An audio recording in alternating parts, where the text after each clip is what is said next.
baixar um pouquinho. Boa noite, meus queridos irmãos. Que a paz e o amor de Jesus esteja em nossos corações para mais uma noite de trabalho, de aprendizado. Nós vamos iniciar convidando a nossa companheira querida, a Agnes, para ler a mensagem.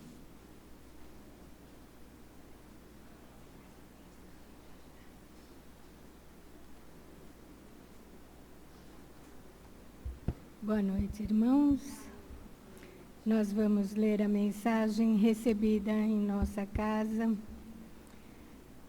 A obra divina, longe de ser apenas para ser contemplada, nos serve de amparo, nos guarda de qualquer perigo, até mesmo dos perigos que escondemos dentro de nós. A obra divina são aqueles que, junto de nós, pedem o abraço, pedem a nossa mão, pedem o conselho e amor. A obra divina é o irmão nosso, que muitas vezes reconhecemos facilmente na tristeza, porque ali, frágil, demonstra a todos nós que Deus sempre nos dará a oportunidade de entender aonde Ele precisa de nós. Onde a sua obra conta com as nossas mãos. Um dia somos nós a chorar, a pedir o abraço. Em outro dia, nós somos o abraço que o irmão espera e precisa. Podemos levantar, ajudar. Percebam como Deus elabora, cria. Longe de ser apenas para observarmos de longe, Ele conta conosco. Ele nos dá a oportunidade de entendermos a maravilha de ser a luz que norteia, o pão que tira a fome.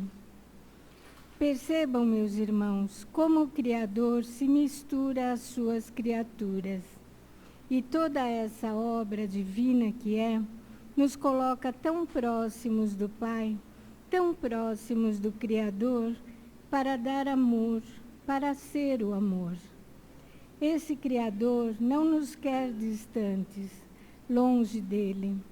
Ao contrário, Ele nos quer juntos, nos amando, nos ajudando, ora sendo o pincel, ora sendo as mãos, mas sempre ajudando junto do Pai.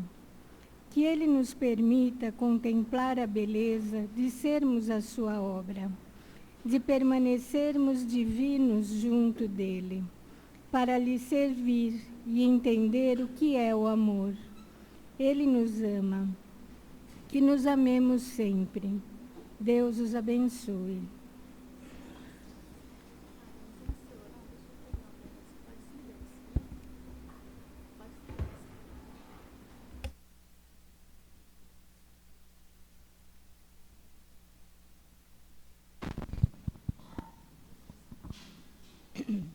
Alô, dá para ouvir?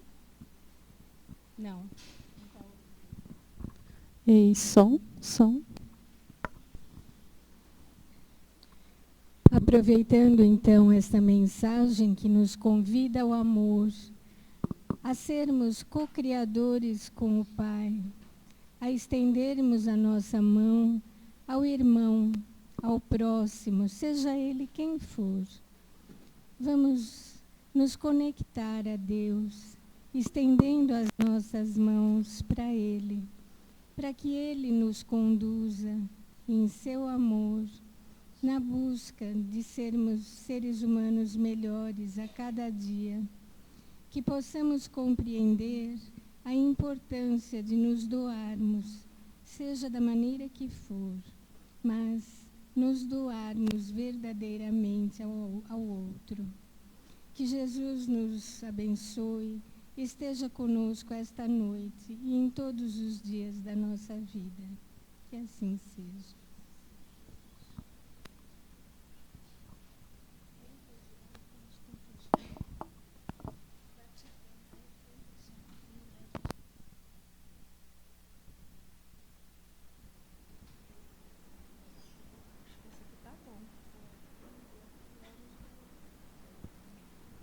Meus irmãos, nós Mais uma vez estamos recebendo aqui na nossa casa o Mário Henrique, com muita alegria.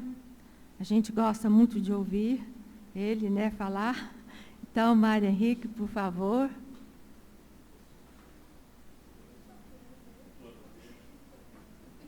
Obrigado.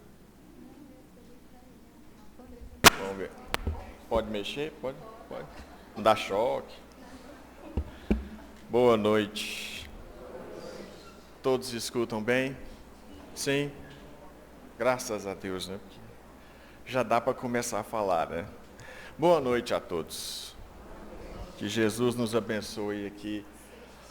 Que assim seja, né, Fabiana? Agradecer o convite mais uma vez por aqui estar. Para mim é sempre uma alegria. Eu estou em casa e eu estava até brincando que a Fabiana ainda faz a caridade, né? Deixar tema livre. Então eu venho com tema livre.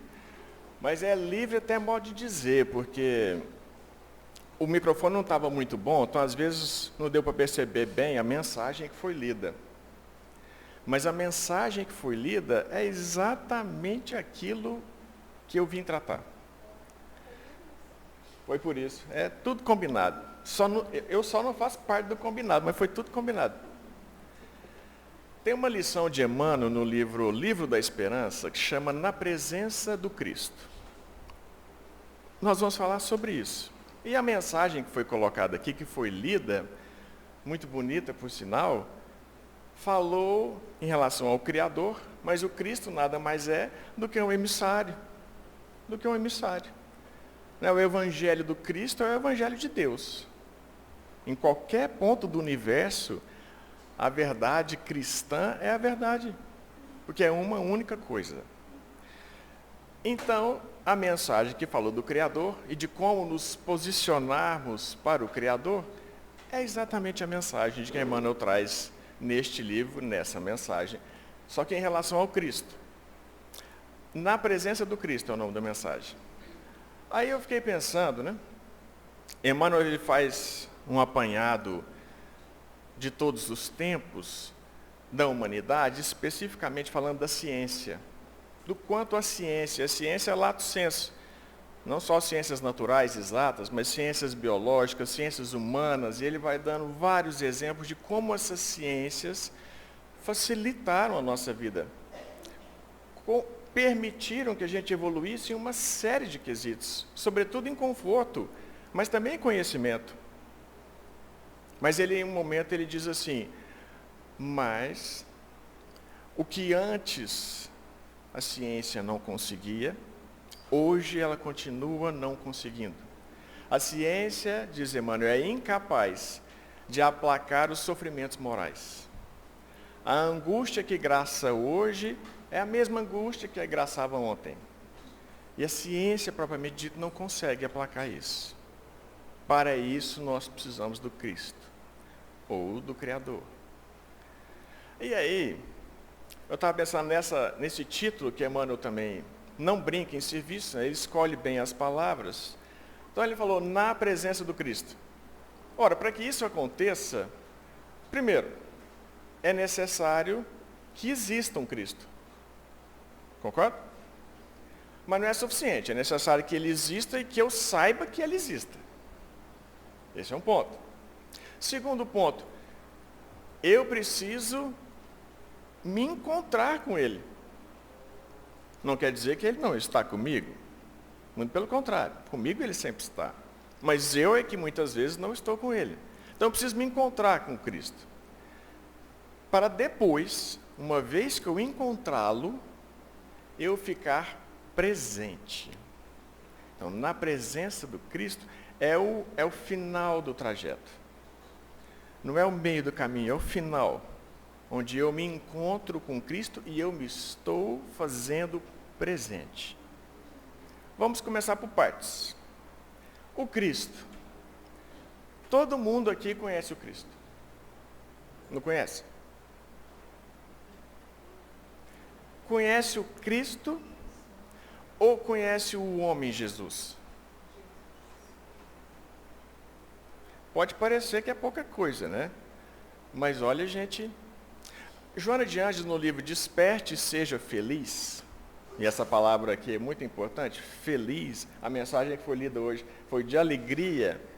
Joana de Anjos diz nesse livro, no primeiro capítulo, O Homem Jesus, ela diz que o nosso conhecimento humano, a psicologia humana, não consegue descrever Jesus. Ele é, nas palavras dela, inabordável por nós. Não quer dizer que a gente não consiga estudar, mas ela quer dizer que o Cristo, a figura do Cristo, ela ainda é para nós um grande mistério. E é natural que seja assim. Como é que nós vamos descrever o que a gente não conhece?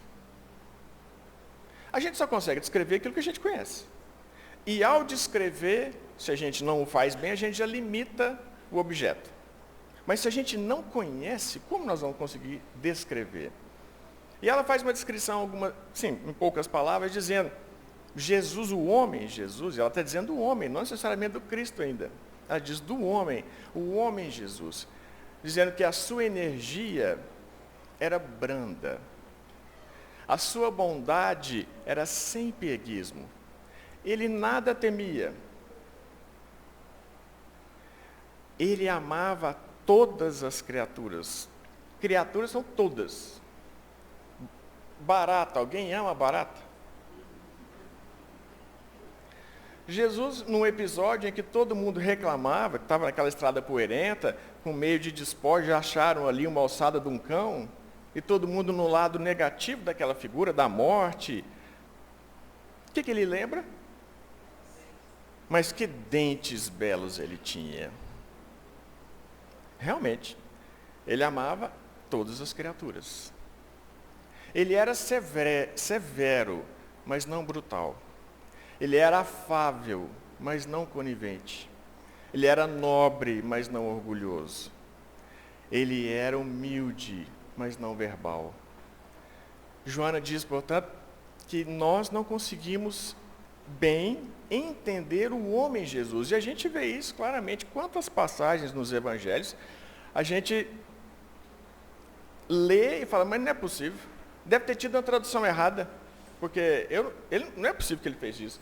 E isso é tão verdadeiro, não é só da nossa parte, graças a Deus. Vocês aceitam água, gente? Jesus caminhava quilômetros sem precisar de água. A gente não lembra, né? Um momento Jesus fala, gente, alguém tem água aí? A gente não vê isso nos evangelhos, né? Não vê. Aliás, ele aproveita um momento de água, não para beber, mas para falar com uma mulher samaritana no poço de água. Mas eu preciso de água. Então, Kardec tem um capítulo no livro Evangelho segundo o Espiritismo, capítulo 23. Vocês lembram o título? Moral estranha. Ele reúne algumas passagens dos evangelhos nesse capítulo para mostrar para nós que, em uma primeira leitura, aquilo realmente é estranho. Não faz muito sentido ele ter falado aquilo ou ele ter feito aquilo. Kardec coloca neste capítulo, um capítulo pequeno, mas para mostrar para nós que até as atitudes humanas de Jesus nós temos muitas vezes dificuldades de entender. Agora imagine o Cristo. Qual é a nossa posição diante dele? Porque antes de nós sermos, numa frase que ele mesmo usa, antes de Davi ser, antes de Abraão ser, eu sou. No livro O Caminho da Luz, Emmanuel escreve bem isso. Nós estamos num planeta que a gente adora. A gente reclama, mas adora. Hoje, por exemplo, choveu, que maravilha de chuva. Até ontem eu estava odiando, mas hoje com chuva já estou amando. Quem dera se eu pudesse amar em qualquer condição. Ele ama, eu ainda não. E ele, mais do que isso, ele preparou este planeta. Está falando aqui na mensagem da nossa criação, o nosso campo de ação. Ele, como governador da Terra, organizou, gerenciou toda a construção do planeta. Então, quando aqui nem havia vida sequer, por 4 bilhões de anos pelo menos, ele já era. Então, é claro que é difícil para nós alcançarmos o tamanho dessa figura. E há uma mensagem também de Emmanuel, no livro Tocando o Barco. Essa mensagem, se não me falha a memória, é Anti-Jesus, o nome dela, diz assim, para todos nós: não procures o Cristo como quem é um forte, porque a tua força, tu não a conheces, e pode ser que o mais leve sopro de sofrimento a derrube. Não procures o Cristo como quem conhece muito, porque na verdade o teu conhecimento é uma rede escura formada por fragmentos de ilusão. Não procures o Cristo como quem manda e tem autoridade, porque não saberás se hoje à noite tu perderás o controle do próprio corpo. Procures o Mestre na condição de um aprendiz. Então já dá uma dica para a gente. Como é que nós vamos achar esse homem? Não homem, esse Cristo. Onde nós vamos achá-lo? Na mensagem que foi lida aqui, na abertura, foi falado da nossa relação com o próximo. Como nós nos comportamos com os outros. E nesse modo de agir com os outros, nós podemos identificar o Cristo em várias ocasiões, porque foi Ele mesmo que disse: a cada um que o fizeres em meu nome, é a mim mesmo que o fareis. Então estaremos diante dele a cada vez que nós ofertarmos uma palavra consoladora, algumas gotas de remédio, algum mantimento, uma concha de sopa. Estaremos diante de criaturas que necessitam, estaremos diante delas, na verdade, na presença do Cristo. Assim, é exatamente assim que Emmanuel, inclusive, termina a mensagem, na presença do Cristo. Agora, de nossa parte, nós podemos procurá-lo por esse método. Né? Podemos procurar por esse método, que é o método da construção de uma relação amorosa com os outros, conosco mesmo, com a vida, com os outros seres. Mas é claro que a gente faz isso aos trancos e barrancos. Se não o fizesse, a gente não estaria aqui, gente, já estaria em um lugar muito melhor. E nós muitas vezes somos visitados não pelo amor que nós doamos, mas pela dor que nós dela fugimos. Mas Emmanuel é muito certeiro dizendo: a dor traz ensinamentos de uma forma regeneradora. Mas não é porque que dói que a gente também tem que ser triste. Porque, como eu falei, né, desperte, seja feliz, a mensagem de alegria. Aí eu lembro disso, eu lembro do meu conterrâneo. Quer dizer, eu sou conterrâneo dele, porque a figura nobre é ele, não eu. Jerônimo Mendonça, lá de Tuiutaba. Vocês conhecem Jerônimo Mendonça? Muitos conhecem, né? Ele desencarnou em 1989, eu acho.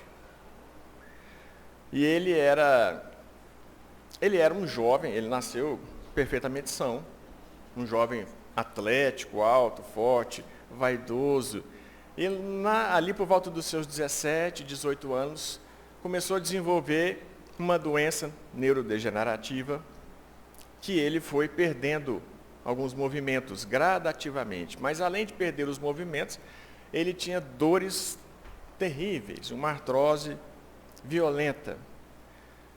E isso terminou por levá-lo à cama. Mas não de qualquer jeito. Ao final, ele estava sem movimentos do pescoço para baixo. E ele cego ficou, porque ele tinha também problema nos olhos. E no início, na época, a primeira coisa que foi possível ser feita, de tanto que doía, foi retirar um globo. Então ele perdeu um olho. Depois, algum tempo depois, teve que tirar o segundo. Então ele ficou sem os dois olhos. E ele não se movimentava na cama. A cama dele não era na horizontal. A cama dele era um S, porque era o formato da coluna dele. Então ele ficava nesse formato, de modo que a cabeça ficava um pouco elevada, fazia um vale, depois subia e o pé ficava mais para cima. Ele só falava. E ele tinha uma voz de locutor de rádio, né? Tem algumas gravações aí, talvez no YouTube vocês consigam ouvir. Ele tinha uma voz tonitruante, era uma voz assim, de radialista mesmo. E ele falava muito bem. Espírita. Teve uma ocasião que ele era conhecido, Jerônimo, por apesar de tanto sofrimento, né, de ser uma pessoa sempre alegre, sempre bem-humorada. Ele contava nas próprias dores dele e fazia graça disso, né? Teve uma ocasião, vocês não licença, né? Teve uma ocasião que ele estava nessa condição, mas ele estava sem um olho só. O segundo não havia sido retirado. Quando ele recebeu um telefonema de um amigo dele, doutor Adelor, médico lá em Tutaba, falando para ele que ele tinha encaminhado para o Jerônimo, que ele estava encaminhando uma mulher para olhar os seus pés. E o Jerônimo falou, não, mas que coisa boa, maravilha, estou precisando demais. Porque, não sei se vocês têm unha encravada. Quem tem unha encravada sabe o que é espiar na terra, não sabe? É tão verdade que, numa das ocasiões, agora mudando um pouco um parênteses, o Divaldo tinha unha encravada. Quando ele era mais jovem, numa das ocasiões que aquele amigo, seu obsessor querido, o Máscara de Ferro, que o acompanhava indelevelmente, que ele, por meio de outras pessoas, faziam coisas com o Divaldo para que ele sofresse, numa das ocasiões, dentro do ônibus, alguém pisou no pé do Divaldo com unha encravada. E o Divaldo perguntou, nossa, mas falou para a pessoa, não, mas você pode tirar o pé daqui, meu pé. Aí que a pessoa pisou direito. Aí ele olhou do lado da pessoa, estava lá o Máscara de Ferro falando, estou te falando, não vou te abandonar tão cedo. Pra vocês verem como é que unha encravada, gente, é uma coisa que leva para o céu. O Jerônimo tinha nos 2 pés. Então ele tinha os pés também deformados por causa da artrose, doía demais, e a unha como era toda torcida, também criava nos cantos aquela pele que nascia, e aquilo sempre infeccionava. Então ele não tinha nada nos pés, ele tinha só um lençol que o cobria. Porque o peso do lençol já incomodava. Como ele sofria demais com aquilo, ele pensou, mas que beleza, doutor Adelor vai mandar uma pessoa aqui para olhar o meu pé, mas estou satisfeito. Hoje esse trem acaba.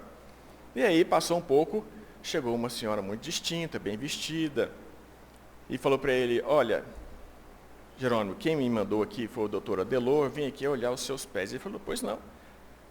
E, gente, tinha um hábito, as pessoas tinham um hábito no centro, Ceareiros de Jesus, onde o Jerônimo trabalhava, né, ali na 16, tinha um hábito, como ele ficava no púlpito, assim, igual aqui, né, e a cama, e as pessoas terminavam, né, como terminava a palestra, ele falava, as pessoas iam cumprimentá-lo, mas como ele estava com as mãos debaixo do lençol, né, sem mover, as pessoas comentavam pegando no pé, porque era visível, né.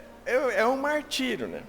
E ele falou, não, hoje esse negócio vai melhorar. E aí a pessoa falou, olha, eu vim aqui olhar os seus pés que o doutor Adelor me pediu. Ele falou, não, mas muito bem, fique à vontade. Aí então ela tirou o lençol, olhou para as unhas dele, pegou um dedo, começou a mexer e apertar, e ele não gemeu de dor, mas ele contava isso, ele falou, mas por dentro eu estava chorando. Mas eu pensei, mas é para o bem, porque isso é um processo, a dor regeneradora, Emmanuel não falou? Dor regeneradora. Então eu vou aguentar como um bom cristão, porque eu tenho certeza que depois disso, coisa melhor virá. E ela ficou nessa sessão e trocava o dedo e apertava o outro, tudo. E ele falou assim, não, mas a senhora já acabou? Ela falou, não, agora acabou. Fiquei satisfeita. Ele falou, mas que bom, graças a Deus, a senhora está satisfeita. Mas a senhora pode me dizer o que é? Ela falou, não. Eu falei, mas a senhora é médica, né? Ela falou, não, sou não. O doutor Adelor pediu para eu vir aqui porque eu estou com uma unha encravada. E eu estava com muito medo de tirar a unha. Ele falou, não, você vai lá conhecer o Jerônimo, você vai olhar as unhas dele, para você ver o que é enfrentar a dor com resignação. Então, Jerônimo, eu vim e eu agradeço muito, porque realmente seu pé está muito pior que o meu e você aguenta. E o Jerônimo contava isso e ria. Essa história é real, de fato, e muitas outras do Jerônimo, porque ele era uma pessoa assim mesmo. É claro que no começo não foi assim, claro, mas ele foi aprendendo. E ele aprendeu que mesmo na dor, a dor ainda que regeneradora, é possível nós encontrarmos o Cristo. Uma vez que a gente encontre essa figura, que é uma figura interior, seja através da ação caridosa no bem, nós encontraremos muitas oportunidades de ver Jesus, mas pode ser que a gente esteja visitado pela dor. E talvez nesse momento até pela dor do abandono. E a gente se sinta sozinho, não que esteja, mas se sinta sozinho. mas ainda assim é possível encontrar essa pessoa, esse Cristo. Como encontrar esse Cristo? Uma vez que a gente encontre, seja pelo amor, seja pela dor, seja na condição de um aprendiz, é preciso que a gente esteja com Ele. Que a gente esteja e fique com Ele. Emmanuel disse, naquela mensagem, ele foi citando os casos em que a ciência tanto nos fez, mas que não consegue aplacar as nossas dores morais.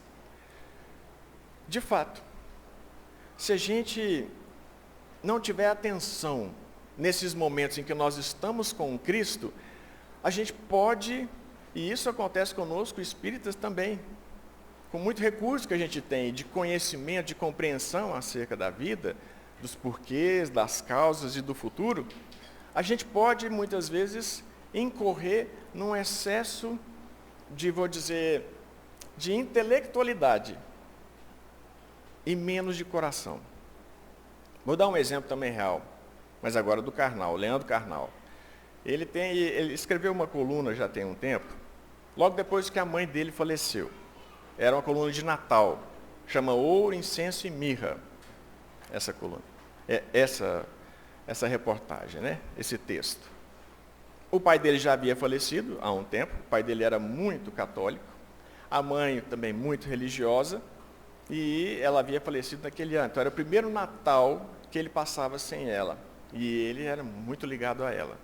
E eu achei muito bonito, o texto é bonito, falando dos encontros do Natal. Aliás, quando a gente pensa no Cristo, o momento que a gente está mais alegre, festivo, é sempre no Natal, não é? Porque nós estamos nos aproximando da Páscoa agora. Está aí, pertinho. Mas alguém lembra do Cristo nessa época com alegria? Porque a imagem que a gente cultua dele nessa época é uma imagem de sofrimento.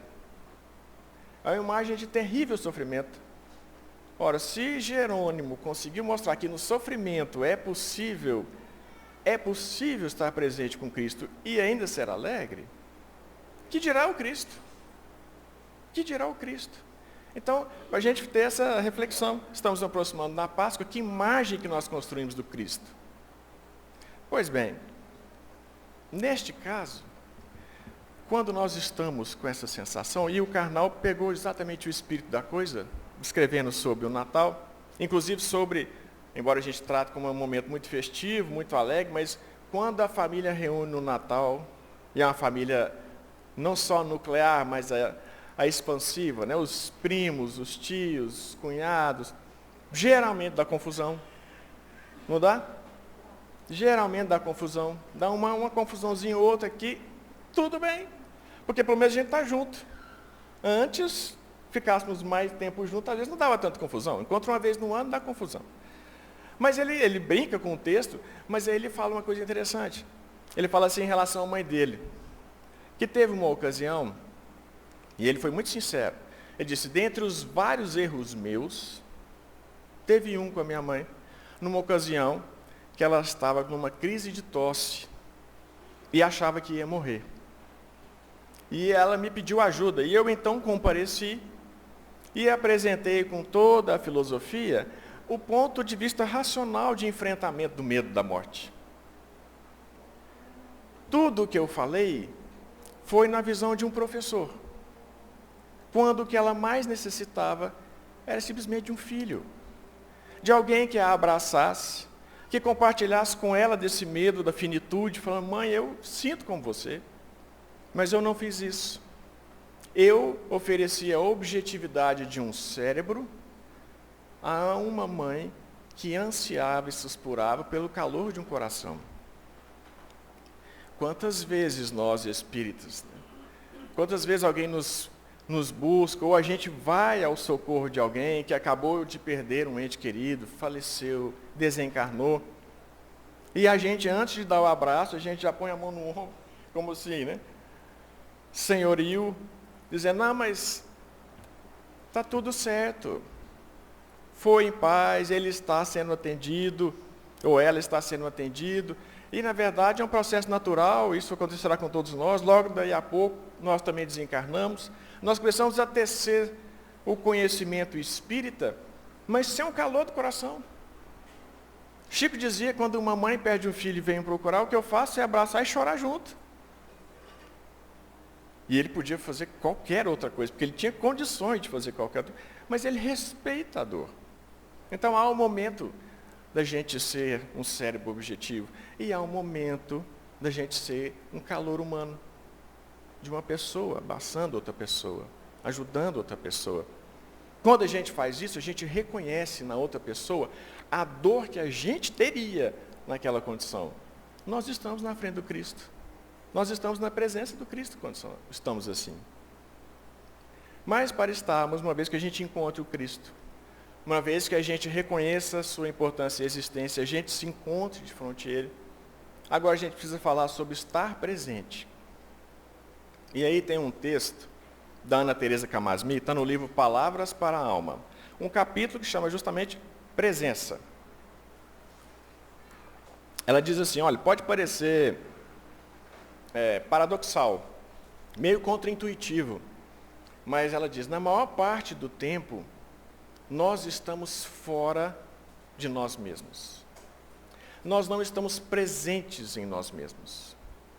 Grande parte da nossa encarnação, a nossa atenção está voltada para fora e não para dentro. E se parar para pensar de fato, quantas notificações vocês receberam no celular hoje? Quantas vezes nós olhamos no celular hoje? Algumas necessárias, muitas outras com certeza não. Nos buscando a atenção, o foco, a todo momento, o objeto difícil. E a gente se habitua tanto, por quê? Porque a gente está de fato habituado a colocar o foco da nossa existência fora de nós. E ela diz isso. Nós muitas vezes fazemos isso uma vida inteira e não percebemos. Mas isso é mais grave, isso é mais comum que aconteça quando nós estamos vivendo numa aflição, numa dor, numa angústia. Porque às vezes é tão insuportável ficar pensando naquela angústia, ficar enfrentando aquela angústia, que a gente prefere fugir, que a gente não olha, porque é insuportável ficar convivendo com aquilo. A gente procura fora coisas que preencham o nosso tempo. Gente, aqui parece, até quando a gente está de férias. A gente cansou de trabalhar para juntar aquele dinheiro para poder sair de férias. A gente ralou, suou. E aí quando a gente sai de férias e vai para um lugar que a gente deveria descansar, pelo menos a cabeça, a gente às vezes entra na piscina de um lugar e tem uma caixa de som deste tamanho, tocando uma música deste tamanho, com um monte de gente fazendo hidroginástica, fazendo, meu filho, eu só queria ficar quieto. Porque eu consiga ficar quieto, mas se eu vejo movimento fora, eu entro em ressonância. Daqui a pouco eu também estou fazendo movimento e eu só queria ficar quieto. Não era por outra razão que antigamente, no movimento religioso, católico em especial, por tantos séculos que nós vivemos nas fileiras, o pátio interno, do monastério era um pátio de um jardim interno. Ele era quadrado ou circular, com corredores largos, e as pessoas, os religiosos, iam ali para andar em volta daquele espaço, que tinha sempre um verde no meio, mas andar em silêncio. Quantas vezes nós conseguimos ficar em silêncio conosco mesmo, sem nenhum preenchimento externo? Nós temos dificuldade. Não só porque a gente às vezes foge das nossas dores, o que é natural e compreensível, mas também muitas vezes a gente tem que atender muitas coisas externas. Quem tem filho pequeno sabe disso. A toda hora você até quer sentar, você até quer fazer silêncio, mas não tem jeito. O bichinho está ali te pedindo. Toda hora está ali te buscando alguma coisa. Mas também muitas vezes nós tendemos a sair de nós mesmos para atender desejos alheios. Sair não só no momento, mas sair do jeito que nós somos. Deixamos de ser quem nós somos, nos valores que nós cultuamos, para atender valores alheios. Quantas vezes nós tendemos a fugir dos nossos princípios para parecer com alguém que nos parece um modelo. Mas o modelo e guia da humanidade, os Espíritos respondem claramente que é Jesus. E a gente não tem esse esforço todo para isso, mas para seguir tantos outros que nos influenciam nas redes sociais, mostrando uma vida, né, que aparentemente é tão melhor que a nossa. Mas é isso mesmo, é aparentemente. Eu até brinco, né? Quem é que de verdade acorda, nem foi lavar o rosto ainda, e bate uma foto e posta? Uma pessoa honesta, né, deveria fazer isso. Ó, hoje eu amanheci assim. E não tem nada de errado com isso, porque todo mundo amanhece assim. Mas a gente não tem coragem para fazer isso. Vai achar que é doido, né? Mas a gente acredita também em tudo que os outros colocam. E parece que a vida alheia é sempre a grama do vizinho é mais verde que a nossa. E ela então vai dizer, Ana Teresa Camasmi, que esse afastamento de nós mesmos pode parecer que não cansa, mas cansa. Gastamos uma energia imensa para fugir sempre do nosso centro. E há um momento que a gente está esgotado. Esgotado moralmente, esgotado emocionalmente, esgotado fisicamente, até para atividades cotidianas. E às vezes a gente ainda não identificou a causa desse esgotamento. E ela fala, é o momento da gente voltar para casa, para a nossa casa interior. Então, quando nós encontramos um Cristo e nós o entendemos, que a gente permaneça presente, que a gente não fuja, porque às vezes é difícil ficar perto dele. Mas a gente só consegue fazer isso e ser presente se a gente encontra ressonância lá fora com quem é aqui dentro. Nós somos filhos de Deus, nós somos filhos da abundância, do amor e da misericórdia, que é a mensagem que o Cristo trouxe.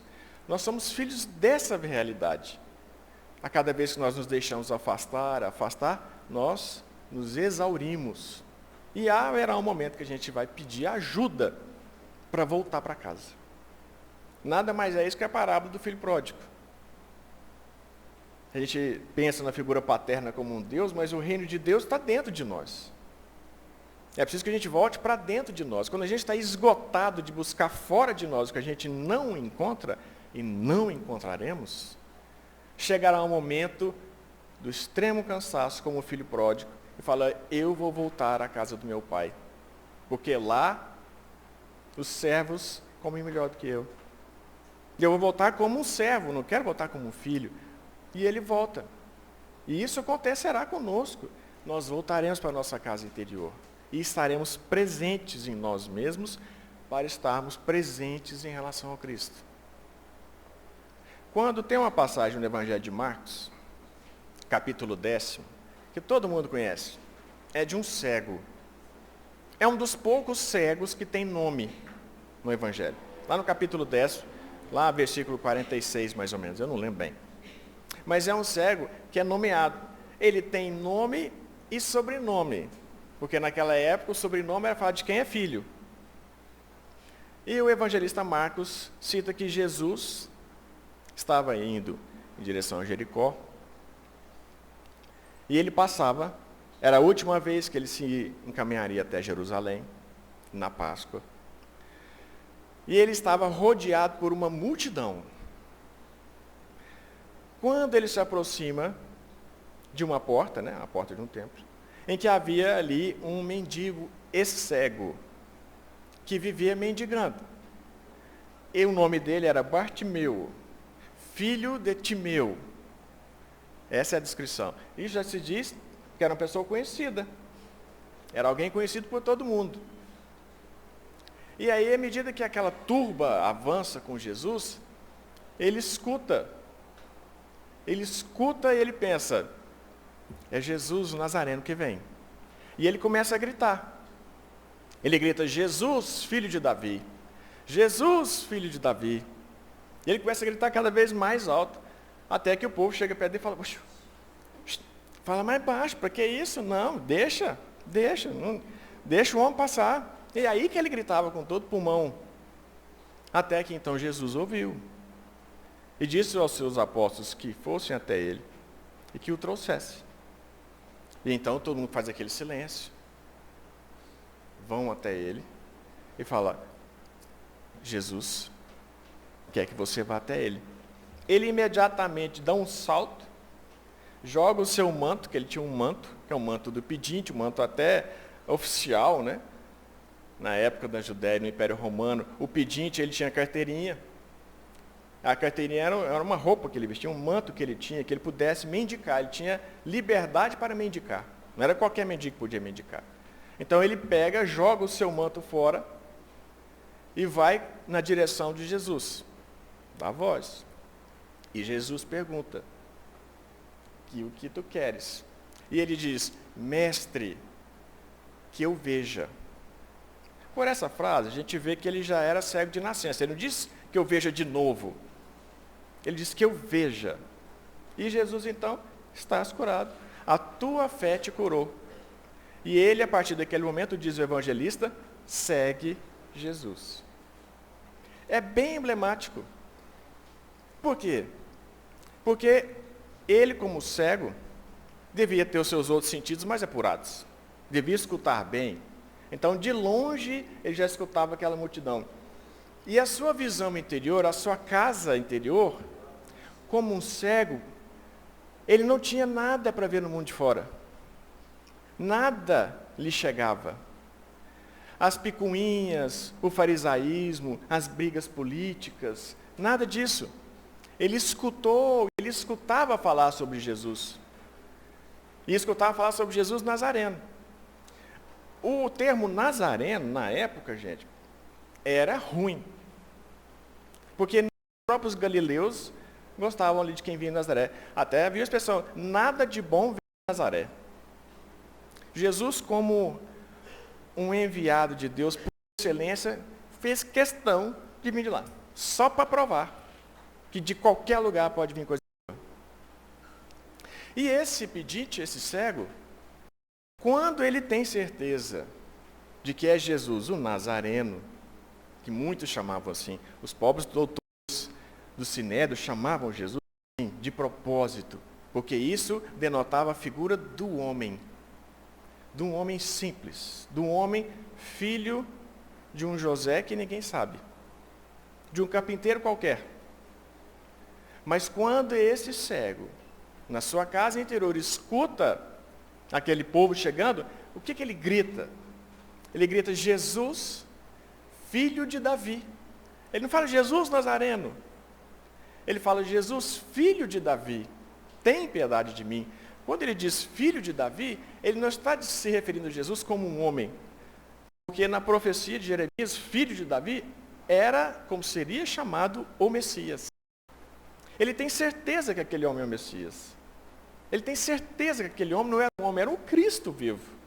E ele chama: Senhor, filho de Davi, tem piedade de mim. Quando Jesus o chama, como é que ele se reporta a Jesus? Você se lembra? Ele fala: mestre, que eu veja.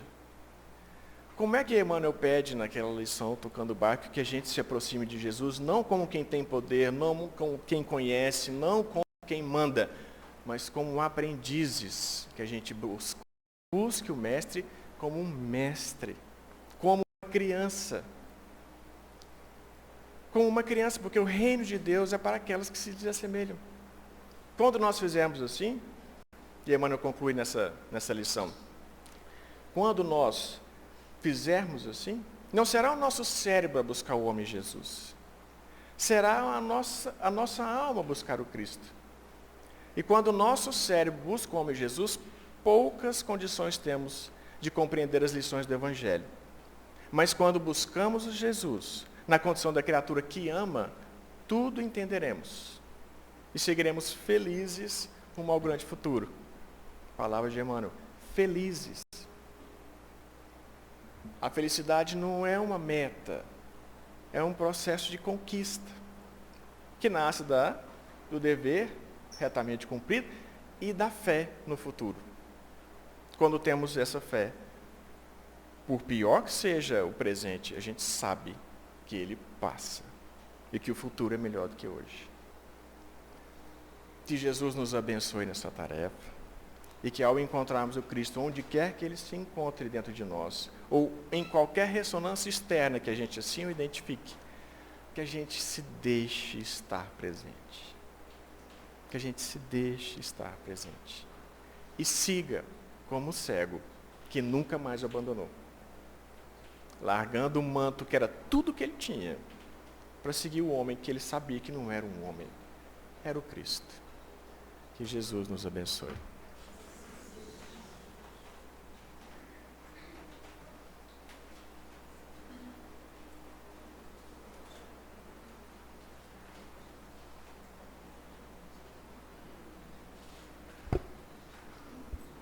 Muito obrigada a você, Mário Henrique, por essas histórias tão bonitas que envolve Jesus e as pessoas daquele tempo.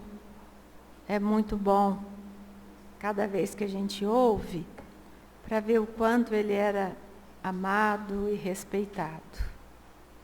Meus irmãos, nós estamos chegando ao final da nossa reunião. Agradecidos por mais esta noite, por estarmos aqui todos juntos e rogando que a paz e o amor do Divino Mestre nos acompanhem para as nossas casas. E nós vamos fazer um lembrete a todos vocês que no sábado que vem vai ter o trabalho da pizza. E lá fora o Juliano vai estar anotando para quem quiser encomendar. E alguém que queira ajudar também, né, Fabi? 8h30 para o café, 9h para o trabalho. É sempre bem-vindo o trabalhador para auxiliar. Então, meus irmãos, nós vamos agora passar o nosso trabalho do passe e vamos convidar a Fabi para fazer a prece final. Tenham uma boa noite, fiquem com Deus.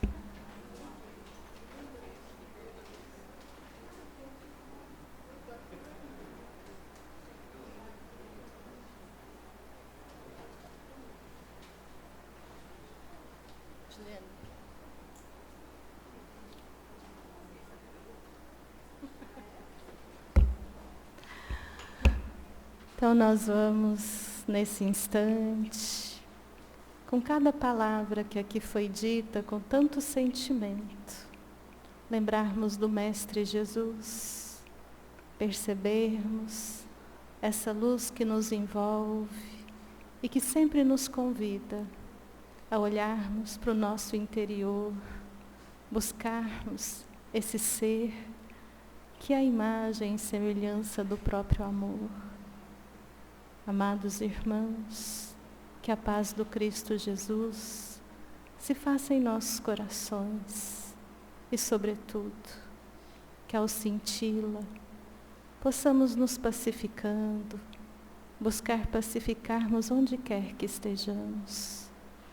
Que nesse instante, os benfeitores espirituais magnetizem as águas, que possam levar o passe espiritual aos irmãos que estão nos lares, nos auxiliar na preparação, que possam abençoar o nosso irmão Mário Henrique, o seu lar, a sua família, por sempre nos trazer conhecimentos que estão sempre cheios de tanto amor, de tanto carinho. Que nossa semana seja abençoada e que com a oração que o Mestre nos ensinou, possamos pensar em toda a humanidade terrestre. Pai nosso, que estais no céu, santificado seja o vosso nome. Venha a nós o vosso reino, seja feita a vossa vontade, assim na terra como no céu. O pão nosso de cada dia, dai-nos hoje. Perdoai as nossas dívidas, assim como perdoamos aos nossos devedores. e não nos deixeis cair em tentação, mas livra-nos de todo o mal. Vamos em paz e que o Senhor nos abençoe. Assim seja.